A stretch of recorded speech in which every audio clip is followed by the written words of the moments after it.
Berbahagialah mereka yang menjadi musuh-musuh setan, tetapi celakalah mereka yang menjadi teman-teman setan. Bagaimanapun juga di dalam kehidupan ini, apabila orang telah memproklamirkan bendera permusuhan kepada kita, maka kita tentu seharusnya bersikap waspada dan mawas diri. Demikian juga iblis dan seluruh bala tentaranya yang terdiri daripada setan-setan. Mereka telah mengibarkan bendera permusuhan kepada Nabi Adam dan anak cucunya, kepada kita umat Rasulullah sallallahu alaihi wasallam, akan sengsara dan celaka jika kepada iblis dan setan yang telah nyata-nyata mengibarkan bendera permusuhan itu kita mengadakan toleransi, mengadakan kerjasama, dan menjadi budak yang memperturutkan kemauan daripada iblis dan setan. Siapa yang menjadi musuh-musuh setan dalam kehidupan ini? Inilah pertanyaan berikutnya yang diajukan oleh baginda Rasul kepada iblis. Hai iblis, kalau teman-temanmu adalah seperti yang telah engkau jelaskan tadi, sekarang cobalah beritahu saya, siapa di antara umatku yang menjadi musuhmu dalam kehidupan ini? Atas pertanyaan ini iblis laknatullah menjawab, ya Rasul, musuh-musuhku di antara umatmu, pertama anta ya Muhammad. Musuhku yang pertama adalah engkau, wahai Muhammad. Kenapa iblis mencatat Nabi Muhammad sebagai tokoh nomor 1 dalam deretan musuh-musuhnya? Mudah dipahami. Pertama, keberadaan Rasul merupakan rahmah lil alamin, rahmah bagi lingkungan. Yang kedua, beliau berfungsi menyelamatkan manusia dari tempat yang gelap gulita, dari tempat kesesatan menuju tempat yang terang benderang, penuh berisi petunjuk dan hidayah dari Allah Subhanahu wa ta'ala. Maka menurut iblis, inilah manusia perintang pertama atas segala daya dan usahanya menggelincirkan manusia ke jalan yang dimurkai oleh Allah Subhanahu wa ta'ala. Kalau kita baca sejarah, risalah yang dibawa oleh Nabi Muhammad ini memang merupakan risalah yang membawa rahmah bagi alam sekitarnya. Ada sedikit perbedaan dengan risalah-risalah sebelum beliau. Sepertinya risalah yang dibawa oleh para rasul terdahulu itu mempunyai efek yang langsung pada kehidupan di dunia ini. Nabi Nuh misalnya menyampaikan agama. Hai umatku, ini agama. Umat menentang, turun banjir yang menenggelamkan orang-orang kafir. Azab diturunkan pada waktu itu juga, pada saat nabinya masih hidup. Jadi azabnya itu jenis cash, kontan. Nabi Soleh, hai umatku, ini agama. Mereka menolak, turun gempa bumi yang amat hebat menggulung orang-orang kufur. Nabi Musa, hai umatku, ini agama. Mereka menolak, sebagian ditenggelamkan di Lautan Merah, sementara sebagian lain dikutuk menjadi monyet-monyet yang hina, seperti diceritakan dalam Al-Quranul Karim. Lain dengan Rasulullah Sallallahu Alaihi Wasallam. Bagaimanapun kurang ajarnya umat yang dihadapi oleh beliau, bagaimanapun menentangnya jamaah yang dihadapi oleh beliau, azab tidak turun sepanjang beliau masih hidup. Ini merupakan jaminan dari Allah, wa ma kana Allahu liyu'azzibahum wa anta fihim. Allah sama sekali tidak akan menurunkan azab selama engkau wahai Muhammad masih hidup di tengah-tengah umatmu. Jadi keberadaan Nabi Muhammad merupakan jaminan keselamatan bagi umatnya. Selama beliau masih hidup, azab tidak turun bagaimanapun kurang ajarnya umat. Di sini sedikit bedanya dengan nabi-nabi terdahulu. Juga perbedaan dalam pola dakwah. Nabi Nuh ketika dakwahnya ditolak oleh umat, keluar doanya meminta umatnya ditenggelamkan. Tetapi Nabi kita ketika dilontari batu oleh umat, malah beliau mendoakan umatnya agar memperoleh hidayah. Oleh sikap yang semacam ini wajar lalu iblis menganggap Nabi Muhammad sebagai musuh ranking pertama. Yang kedua, siapa musuhmu di antara umatku?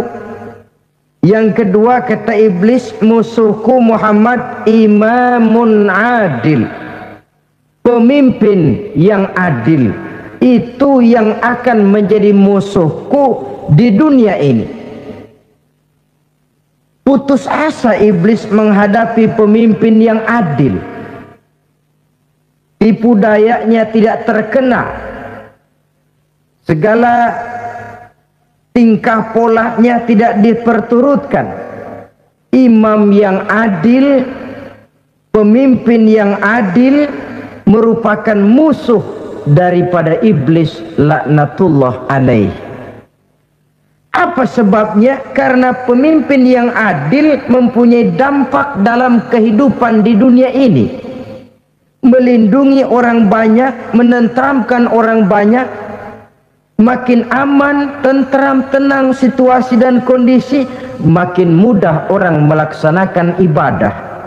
Makin tekun orang melaksanakan ibadah, makin dekat dia dengan Allah. Makin dekat manusia dengan Allah, makin jauh dia dari iblis. Sebab dua hal ini selalu kontradiktif. Jika kita jauh dari Allah, tentu dekat dengan iblis. Jika kita jauh dari iblis, harus dekat tentu dengan Allah, dan begitu selanjutnya. Dalam kaitannya dengan kehidupan kita sekarang, saudara-saudara, disinilah perlunya mempersiapkan manusia. Membangun manusia itu jauh lebih sulit daripada membangun jembatan. Membangun manusia itu lebih sulit daripada membangun gedung-gedung bertingkat. Termasuk membangun dan mempersiapkan calon-calon pemimpin yang di masa yang akan datang. Membangun jembatan penting, tapi lebih penting daripada membangun jembatan adalah membangun manusia yang bikin jembatan. Sebab kalau manusia yang bikin jembatan tidak dibangun lebih dahulu, saya khawatir jembatannya habis dimakan oleh yang bangun jembatan. Mengaspal jalan raya penting. Lebih penting dari mengaspal jalan raya, membangun manusia yang mengaspal jalan itu. Sebab inilah pentingnya membangun manusia pembangunan. Semua tugas-tugas besar, semua pekerjaan-pekerjaan yang baik harus berangkat dari niat yang baik, berangkat dari hati yang bersih. Siapapun adanya kita, apapun profesi kita. Yang jadi kiai, marilah berangkat dari niat yang bersih. Yang jadi mubalik, marilah berangkat dari niat yang bersih. niatnya itu mau menghidupkan Islam atau mau cari hidup jual Islam. Kalau mau menghidupkan Islam, mari sama-sama kita berjuang. Tapi kalau mau cari hidup untuk dengan menjual Islam, minggir saja daripada nanti bikin malu. Yang mengurus masjid, mari berangkat dari niat yang bersih. Ngurus masjid itu niatnya mau menghidupkan masjid atau mau cari hidup di dalam masjid. Kalau mau menghidupkan masjid, mari. Tapi kalau mau mencari hidup di dalam masjid, tolong minggir saja daripada nanti bikin aib. Yang jadi orang alim, mari berangkat dari niat yang bersih. Jangan memperjualbelikan fatwa, yang halal dikatakan haram, yang haram jadi samar-samar, nanti membingungkan umat. Berangkat dari niat yang bersih, membangun manusia pembangunan. Ini barangkali istilah yang lebih kena. Saudara-saudara kaum muslimin rahimakumullah, setiap kita pada hakikatnya punya bakat. Secara fitrah yang kita bawa, bakat apapun kita ini punya. Saudara punya bakat jadi pemimpin, saudara pun punya bakat jadi pengkhianat. Saudara punya bakat jadi orang soleh, saudara juga punya bakat jadi orang salah. Saudara punya bakat jadi orang besar, saudara pun punya bakat jadi orang hina. Seluruh bakat ada di dalam diri kita. Tinggal nanti pertumbuhannya mana yang lebih subur. Saudara punya sifat berani, saudara pun punya sifat takut. Seberani-beraninya orang mesti ada sifat takutnya. Nanti mana yang tumbuh lebih subur? Kalau takutnya tumbuh lebih subur, dia akan jadi orang penakut. Kalau beraninya yang tumbuh lebih subur, dipupuk oleh lingkungan, pendidikan dan sebagainya, dia akan tumbuh jadi orang pemberani. Oleh karena itu, agama merupakan lingkungan yang subur untuk menumbuhkan benih-benih yang baik yang kita bawa bersamaan dengan lahirnya kita ke alam dunia ini. Setiap kita, saya, saudara, punya bakat jadi pemimpin, punya bakat jadi pengkhianat, punya bakat jadi pengabdi, punya bakat jadi koruptor, punya bakat jadi pemelihara, punya bakat jadi perusak. Tinggal nanti lingkungan pendidikan yang menumbuhkan mana yang tumbuh lebih subur. Kalau lingkungan saudara lingkungan maling, maka sifat pengkhianat akan tumbuh lebih subur. Kalau nanti saudara jadi pemimpin, insya Allah korupsi. Lingkungan yang menumbuhkan sifat mengabdi, sifat berbuat tanpa pamrih, dikalahkan oleh sifat pengkhianat dan korupsi itu yang dibentuk oleh lingkungan, pendidikan, pengalaman dan sebagainya. Oleh karena itu, secara dini agama menanamkan, menyuburkan fitrah-fitrah yang baik yang kita bawa bersamaan dengan hadirnya kita dalam kehidupan ini. Sebab itu seorang penyair bernama Syauqi mengatakan dalam sebaik syairnya, waladatka ummuka ya ibna adam bakian wan nasu haulaka yadhakuna surura. Hai manusia, pada saat kamu dilahirkan kamu menangis dan orang lain di sekelilingmu ketawa. Kakek senyum dapat cucu baru, paman gembira dapat keponakan baru, sementara kita yang lahir menangis. Betul apa benar? Apa ada saudara yang begitu dilahirkan terus nyengir? Saya kira kabur dukunnya itu. Setiap kamu hai manusia lahir dalam keadaan menangis, orang sekelilingmu tertawa. Karena itu katakan kepada mereka yang senyum di sekelilingmu, hai manusia, pada saat saya dilahirkan saya menangis dan kamu semua tertawa. Baik manusia. Tapi nanti pada satu saat harus terjadi kebalikannya. Kalau dikala saya lahir saya menangis dan kau semua senyum, nantilah manusia. Kalau satu saat saya meninggalkan alam dunia ini, saya akan berangkat dengan senyum dan kalian semua akan berurai air mata. Kalau perlu dari Sabang sampai Merauke kibar bendera setengah tiang. Kalau perlu.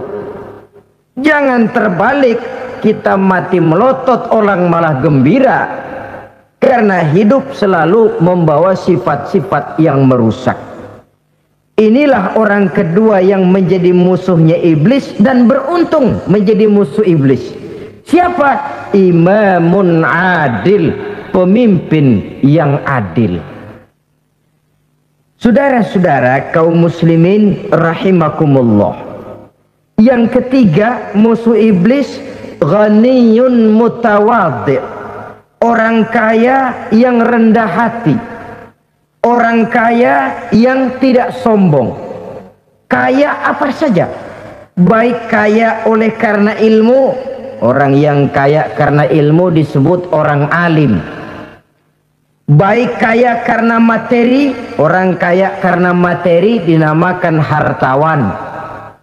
Baik kaya karena kedudukan. Orang yang kaya karena kedudukan dinamakan pejabat. I am the best. Saya lebih hebat daripada iblis, daripada Adam. Adam baru kemarin dibikin, saya sudah lama. Kata Allah, kamu sombong iblis, ini surga bukan tempat orang sombong, keluar. Terusir dia dari surga. Jadi kesombongan pertama adalah kesombongan yang dilakukan oleh iblis. Dan dia tanamkan itu kepada kita supaya jadi orang sombong. Karena itu sombong ilmu Allah nggak senang, tapi iblis senang. Mentang-mentang ada ilmunya. Nih, satu-satunya ustadz di sini ya. Semua mesti ngaji sama gue. Kalau nggak ngaji sama gue, Islamnya kurang tapi bener. Sombong karena ilmu, sombong karena pangkat. Mentang-mentang pakai bintang di pundak, jalan pundak duluan. Yang wajar saja hidup ini. Sombong harta pun begitu. Kaum muslimin rahimakumullah. Orang kaya yang rendah hati dimusuhi oleh iblis, tapi dicintai Allah, dicintai Rasul, dicintai malaikat. Caranya bagaimana? Kembali kepada satu kesadaran bahwa pada saat terlahir ke alam dunia ini tidak ada yang pernah kita bawa. Kalau sekarang kita punya rumah, punya kebun, punya kendaraan, punya pabrik, punya segala macam benda, apa itu? Titipan. Pada suatu saat akan diambil kembali oleh yang menitipnya. Kalau titipan itu pandai kita jaga, pandai kita syukuri, titipan akan makin banyak. Sama juga kita dalam kehidupan. Kalau orang bisa kita percaya, saya mau pergi ke luar negeri, rumah saya titip kepada tetangga. Saya pulang dari luar negeri, isi rumah tetap tidak berkurang, malah dibersihi, malah disapu, dihilangkan kotorannya. Tentu bukan main syukur saya, girang saya. Akan bertambah kepercayaan saya untuk menitipkan apa saja. Ini makna la in syakartum la azidannakum wa la in kafartum inna azabi lasyadid. Kalau kamu pandai bersyukur, aku tambah nikmat. Tapi kalau kamu ingkar, azabku teramat pedih. Artinya apa? Nikmat bisa berubah menjadi azab kalau kita tidak pandai mensyukurinya. Ma'asyiral muslimin rahimakumullah, orang yang kaya ilmu lalu rendah hati, tidak selalu ingin menonjolkan diri. Ini kadang-kadang yang tanggung ini yang bikin berabe. Alim bener enggak, geblek bener juga enggak. Yang sedikit-sedikit mau nonjolin diri. Kalau enggak jadi imam enggak mau ke masjid, enggak jadi imam enggak mau ke musola. Pokoknya kalau enggak jadi imam marahan sama musola. Macam mana? Saudara-saudara kaum muslimin, rendah hati. Tidak selalu ingin menonjolkan, sebab orang yang selalu ingin menonjolkan dirinya biasanya orang yang kekurangan kepercayaan kepada kemampuan dirinya sendiri. Dia selalu ingin dinomorsatukan, dia selalu ingin ditempatkan pada ranking teratas. Dia tidak percaya diri. Orang yang percaya diri dapat bersikap wajar dalam kehidupan. Begitu juga kaya karena harta, dengan menyadari bahwa harta bagaimanapun banyaknya titipan dari Allah, pada suatu saat akan kembali. Dia harus dimanfaatkan sesuai dengan kehendak yang menitipnya. Begitu juga kaya oleh karena pangkat, kedudukan dan jabatan. Pada suatu saat jabatan itu akan hilang dari diri kita. Karenanya sering saya jelaskan bahwa pangkat di dunia ini yang paling tinggi pensiun. Titel yang paling akhir almarhum. Saudara setuju atau tidak, titel itu akan saudara dapat. Bagaimanapun kita cinta kepada pangkat, kedudukan, entah pada akhirnya suatu saat akan sampai kepada posisi yang namanya pensiun. Kalau sadarlah kita kepada pemikiran ke arah sana, maka untuk mencapai kekayaan, baik kekayaan harta, kekayaan kedudukan, tidak lalu menghalalkan segala cara untuk mencapai tujuan, tapi dibatasi oleh norma dan kaedah yang harus dia taati, baik kaedah agama maupun kaedah bernegara. Inilah orang ketiga yang menjadi musuhnya iblis, orang kaya yang rendah hati, orang kaya yang tidak sombong. Yang keempat, saudara-saudara, tajirun shadiq, pedagang, pengusaha yang jujur. Iblis gedek betul, benci bukan main sama pengusaha, sama pedagang yang jujur, yang tidak ngurangi timbangan, tidak nipu pembeli, tidak barang yang jelek dibilang bagus, atau yang bagus di atas yang jelek di bawah, atau dicampur yang baik dengan yang jelek supaya kelihatan semuanya jadi baik. Semua orang ingin untung, tidak ada kecuali siapapun orangnya, dan itu wajar. Setiap manusia ingin mendapat keuntungan, kalau perlu dengan modal minimal mencapai keuntungan maksimal, seperti yang diajarkan oleh teori ekonomi. Itu kan yang namanya produktif kan. Satu usaha dinamakan produktif, bagaimana kita mengeluarkan modal minimal bisa mencapai keuntungan maksimal. Silakan. Bahwa manusia ingin untung itu insting, naluri, fitrah. Tidak ada orang yang mau rugi. Tapi cara mencapai keuntungan itu yang membedakan antara seorang muslim dengan yang bukan muslim. Sudah pernah saya sampaikan, apabila kaum pengusaha, para pedagang sudah dijangkiti penyakit yang tidak jujur, yang akan timbul adalah kekacauan ekonomi. Kekacauan ekonomi bisa menimbulkan revolusi sosial, dan revolusi sosial merupakan kiamat satu generasi. Semua kericuhan hampir bermuara dari perut, dan itu ekonomi. Orang nodong perut, Orang korupsi perut, ya walaupun korupsi kalau sudah kelas kakap tidak lagi sekedar urusan perut. Ya perut apa yang diurusin kalau korupsinya miliaran itu? Perut jin barangkali. Saudara-saudara kaum muslimin rahimakumullah. Oleh karena itu, pedagang yang jujur, pengusaha yang jujur, ini merupakan musuh iblis. Iblis tidak senang kalau ada pengusaha yang jujur. Iblis tidak senang kalau ada pedagang yang jujur. Tapi iblis akan tepuk tangan kalau pedagang sudah selingkuh, kalau pengusaha sudah nipu. Ada orang bilang, sekarang mah kalau jujur-jujur bener nggak makan apa-apa dong kita. Sebab katanya jangan lagi nyari yang halal, sekarang ini yang haram aja seret.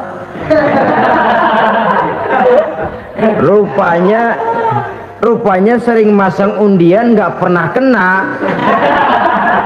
Lalu bilang jangan yang halal, yang haram aja nggak kena-kena katanya.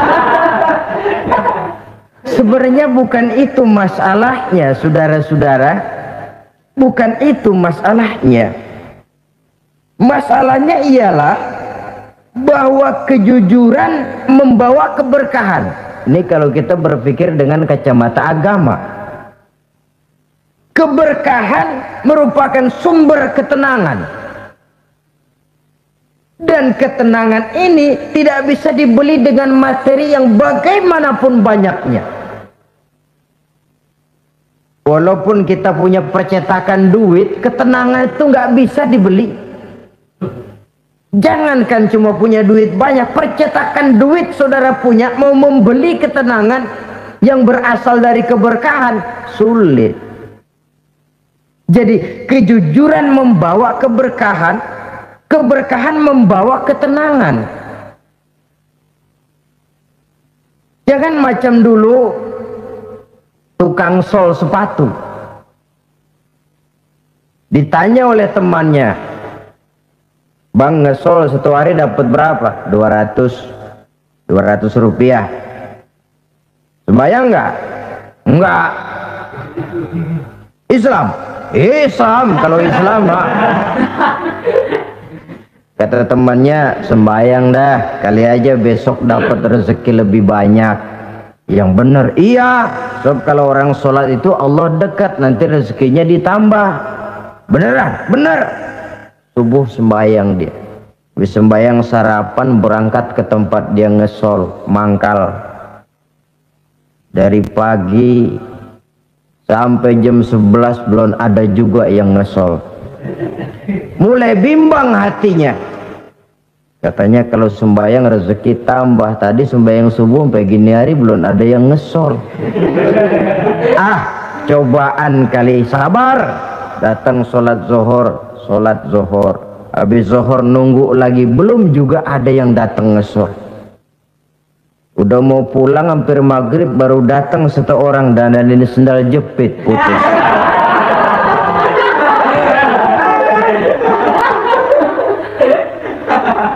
Sudah bayar 25 rupiah, pulang dia si tukang sol ini, ketemu sama temennya yang nyuruh sholat tadi. Ditanya, bagaimana penghasilan ini hari? Apa dijawab? Gua kapok deh sembahyang.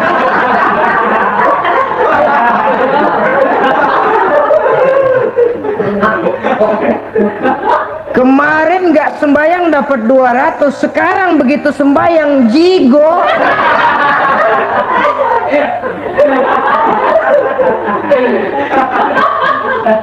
Dia tidak sadar bahwa dengan dari kacamata agama 25 rupiah yang membawa berkah jauh lebih baik ketimbang 200 uang panas.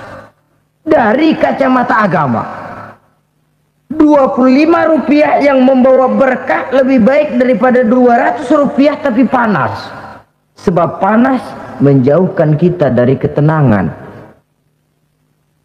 Itulah sebabnya maka pedagang yang jujur, pengusaha yang jujur menjadi musuh setan dan beruntung. Sekarang jadi pengusaha jujur-jujur nggak dapat proyek, Pak. kalau nggak bisa semar, semir, semur. Padahal agama sudah menjelaskan ar-rashi wal murtashi finnar. Orang yang nyogok dan orang yang disogok dua-duanya neraka. Kenapa? Join termasuk ta'awanu 'alal ismi wal 'udwan. Bertolong-tolongan dalam berbuat dosa dan kesalahan. Kalau hadiah, lain hadiah. Kalau sodako, lain sodako. Tapi yang namanya semir, suap, ar-rashi wal murtashi finnar. Saudara-saudara kaum muslimin rahimakumullah. Jadi pedagang yang jujur, pengusaha yang jujur merupakan salah satu roda perekonomian. Kegoncangan ekonomi akan menimbulkan dampak sosial yang sangat luas dan kompleks. Yang pada giliran puncaknya, dampak paling negatifnya, dia sanggup menggerakkan terjadinya revolusi sosial. Bukankah sebagian besar gerak hidup manusia dimotivasi oleh keinginan untuk mempertahankan kelangsungan hidup? Dan kelangsungan hidup artinya mulut. Mulut itu artinya perut, dan itu artinya makan. Setelah itu mungkin baru pangan, baru sandang, baru dia berpikir pakaian dan sebagainya. Jadi karena dia merupakan penggerak roda ekonomi, pedagang yang jujur, pengusaha yang jujur mutlak diperlukan dalam kehidupan ini. Sebab sekali lagi kejujuran akan membawa keberkahan, keberkahan memberikan ketenangan dalam kehidupan. Oleh karenanya kita umat Islam biarin duit kita banyak asal berkah. Itu tentu idealnya. Ketimbang dikit tidak berkah, lebih baik ia banyak ia berkah. Dan keberkahan itu datang lewat kejujuran.